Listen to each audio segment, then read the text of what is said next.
नमस्कार. आजच्या व्हिडिओमध्ये आपण मऊ, लुसलुशीत, भरपूर सारण भरून पातोळ्या कशा करायच्या हे बघणार आहोत.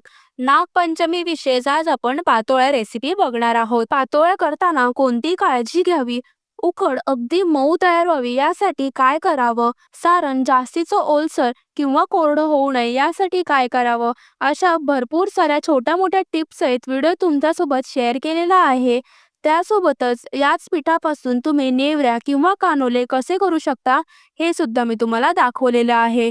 अगदी मऊ, लुसलुशीत, भरपूर सारण भरलेल्या पातोळ्या कशा करायच्या हे अगदी सविस्तररित्या तुम्हाला दाखवलेल्या आहेत. त्यामुळे व्हिडिओ स्किप न करता संपूर्ण बघा. रेसिपी नेहमीप्रमाणे भरपूर टिप्स सोबत तुमच्यासोबत शेअर केलेली आहे. रेसिपी आवडली तर व्हिडिओला एक लाईक नक्की करा.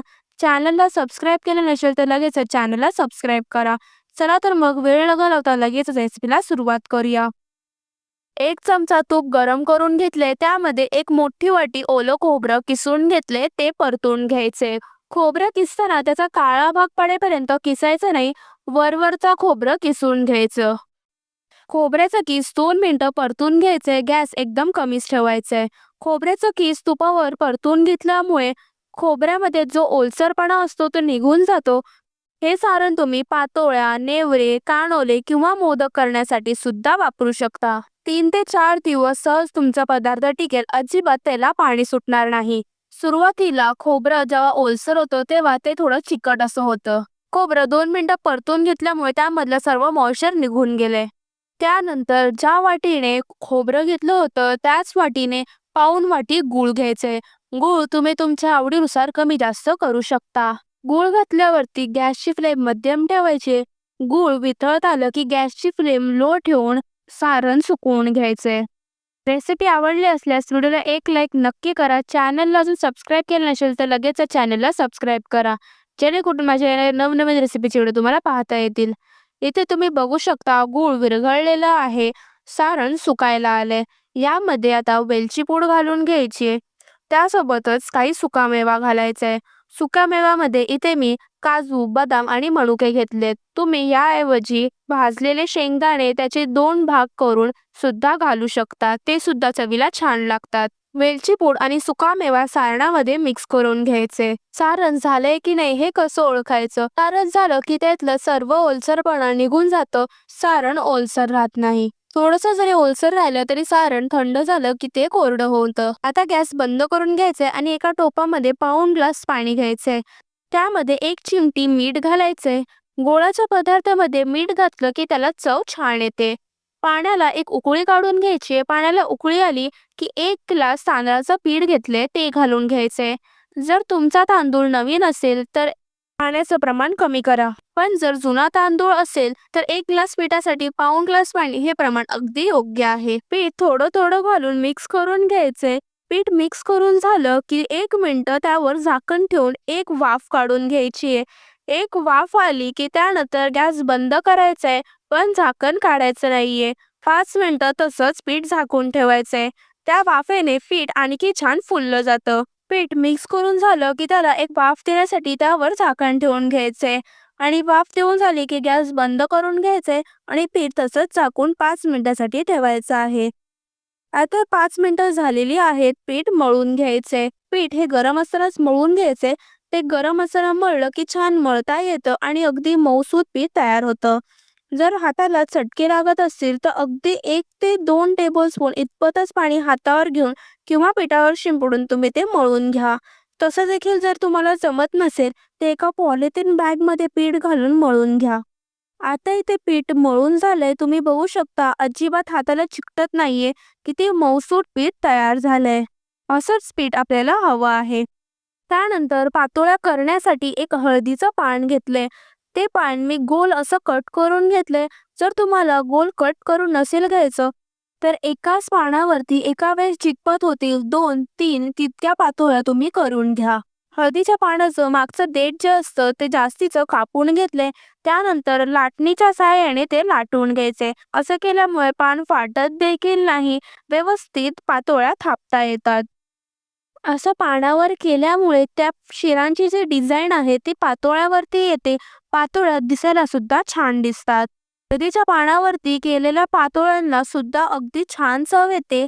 त्यामुळे हळदीच्या पानावरतीच पातोळ्या केल्या जातात. आता या पानाला थोडासा पाण्याचा हात लावून घ्यायचा आहे. जास्त पाणी देखील लावायचं नाही. त्यानंतर पिठाचा गोळा घ्यायचा आहे आणि थोडंसं पाणी लावून ते थापून घ्यायचंय. पाण्याचा जास्त वापर करायचा नाहीये. पातोळीत थापताना जास्त जाड देखील नाही थापायची आणि जास्त पातळ देखील नाही. पातोळ्याच्या कडा ज्या असतात त्या बोटाने व्यवस्थित करून घ्यायच्या. त्यानंतर मधोमध सारण घालून घ्यायचे आणि पातोळी बंद करून घ्यायची. बंद करत असताना जर सारण बाहेर येत असेल तर बोटाने ते आतमध्ये सरकवून घ्यायचे. अलगद हाताने पातोळी बंद करून घ्यायची. बोटांचाच वापर करून पातोळीच्या कडा ज्या आहेत त्या बंद करून घ्यायच्या. इथे मी तुम्हाला दाखवल्याप्रमाणे पातोळी तयार करून घ्यायची आहे. जर सारण बाहेर येत असेल तर अशा प्रकारे ते आतमध्ये सरकवून घ्यायचे. आपण पानाला फक्त पाणी लावून घेतलं होतं तरी सुद्धा पानाला अजिबात पातोळी चिकटलेली नाही आहे. तुम्ही ते बघू शकता. आता मी तुम्हाला पानाला तूप लावून पातोळ्या करून दाखवते. पानाला तूप लावून केलं की उकळत असताना पाण्याचा सुवास पातोळ्यांना येतो आणि तुपाची चव देखील येते. जर तुम्हाला तूप आवडत नसेल तर त्याऐवजी तुम्ही पाणी किंवा तेल सुद्धा लावू शकता. आधी केल्याप्रमाणेच पिठाचा गोळा घ्यायचा आहे, तो त्यावरती थापून घ्यायचा आहे. मधोमध सारण भरून घ्यायचंय आणि बोटाच्या साहाय्याने पातोळी बंद करून घ्यायची आहे. जास्तीचं सारण जर बाहेर येत असेल तर ते बोटाने आतमध्ये सरकवून घ्यायचे. सर्व बाजूनी कडा दाबून घ्या. कुठे नुसते उघडं राहिलं नाही पाहिजे. आपण जेव्हा हे हळदीच्या पानावरती करतो त्यावेळेस त्यांना पातोळ्या म्हणतात. पण जेव्हा हळदीच्या पाण्यात न करता त्यांना मुरड घालून करतो त्यावेळेस त्यांना नेवऱ्या किंवा काही ठिकाणी कानोले सुद्धा म्हणतात. इथे मी गव्हाच्या पिठाची पुरी लाटून घेतलेली आहे. तुम्ही अशाच पद्धतीमध्ये तांदळाच्या पिठाची पारी सुद्धा लाटून घेऊ शकता किंवा मोदक करण्यासाठी जशी पारी तयार करून घेतो त्या पद्धतीत सुद्धा तुम्ही करू शकता. मधोमध सारण भरून घ्यायचे. त्यानंतर सर्व कडा बंद करून घ्यायच्यात. इथे मी गव्हाच्या पिठाच्या करून दाखवले. याच पद्धतीमध्ये आपण जे तांदळाचं पिठाचं पीठ तयार करून घेतले त्यापासून सुद्धा तुम्ही करू शकता. बोटाच्या आणि अंगठ्याच्या साहाय्याने पीठ बंद करून घ्यायचे. सर्व कडा बंद करून घ्यायच्यात. त्यानंतर हलक्या हाताने त्यांना मुरड पाडून घ्यायचे. इथे मी व्हिडिओ अजिबात फास्ट न करता किंवा स्किप न करता तुम्हाला दाखवलेला आहे. ज्या पहिल्यांदा करत असतील, नवशिक्या असतील त्यांना देखील अगदी सहज पद्धतीने करता येईल. अंगठाच्या साहाय्याने अलगद असे मुरड पाडून घ्यायचे. बोट असं वरती करायचं आणि त्यानंतर अंगठ्याने ते दाबून घ्यायचे. अशा पद्धतीमध्ये अगदी सहज तुम्हाला मुरड पाडता येईल. इथे तुम्ही बघू शकता एक नेवरी तयार झाली. किती सुंदर मुरड पडलेली आहे. मुरड पाडल्यामुळे दिसायला अगदी सुबक दिसत आहे. आता यांना उकड काढून घ्यायची. एका पातेल्यामध्ये 1.5 ग्लास पाणी गरम करून घेतले. त्यावरती एक चाळणी ठेवून घेतली आहे. चाळणीमध्ये सर्व पातोळ्या ठेवून घ्यायच्या. त्यानंतर त्यावरती झाकण ठेवून घ्यायचे. गॅसची फ्लेम मध्यम ठेवून 20 मिनिटं ते वाफवून घ्यायचे. 20 मिनिटं वाफवून झाली गॅस बंद करून घ्यायचे. इथे ते आता तुम्हाला मी खोलून दाखवते. अगदी सहज न चिकटता निघून येत आहेत. तुम्ही ते बघू शकता किती परफेक्ट आपल्या पातोळ्या तयार झालेल्या आहेत. दिसायला सुद्धा छान दिसत आहेत. त्यासोबतच काकडी घालून नेवऱ्या केल्या आहेत. त्याच्या व्हिडिओची लिंक मी डिस्क्रिप्शन बॉक्समध्ये देईन. काकडी घातल्यामुळे त्यांना थोडा हिरवासा रंग आलेला आहे. ज्या बिना काकडी घातल्या केलेल्या आहेत त्या तुम्ही बघू शकता अगदी पांढऱ्या शुभ्र झालेल्या आहेत. काकडी घातलेली नेवरी जी आहे ती मी तुम्हाला तोडून दाखवते. अगदी मऊ लुसलुशीत भरपूर सारण घालून नेवरी तयार झालेली आहेत. दिसायला सुद्धा अगदी सुबक दिसत आहे. दोन्ही पद्धतीच्या नेवऱ्या करताना एकाच पद्धतीने त्यांना आकार दिल्यामुळे दोन्ही सुद्धा भरपूर सारण भरून अगदी मऊ लुसलुशीत तयार झालेल्या आहेत. अशा बारीक सारीक टिप्स लक्षात ठेवून तुम्ही सुद्धा जर पातोळ्या केल्या तर तुमच्या पातोळ्या देखील अगदी परफेक्ट तयार होतील. उकड करत असताना सुद्धा ती तयार झाली की 5 मिनिटं गॅस बंद करून ती झाकूनच ठेवा. जेणेकरून पीठ आणखी फुललं जाईल आणि तुमच्या पातोळ्या अगदी मऊ लुसलुशीत तयार होतील. रेसिपी कशी वाटली हे कमेंट करून नक्की सांगा.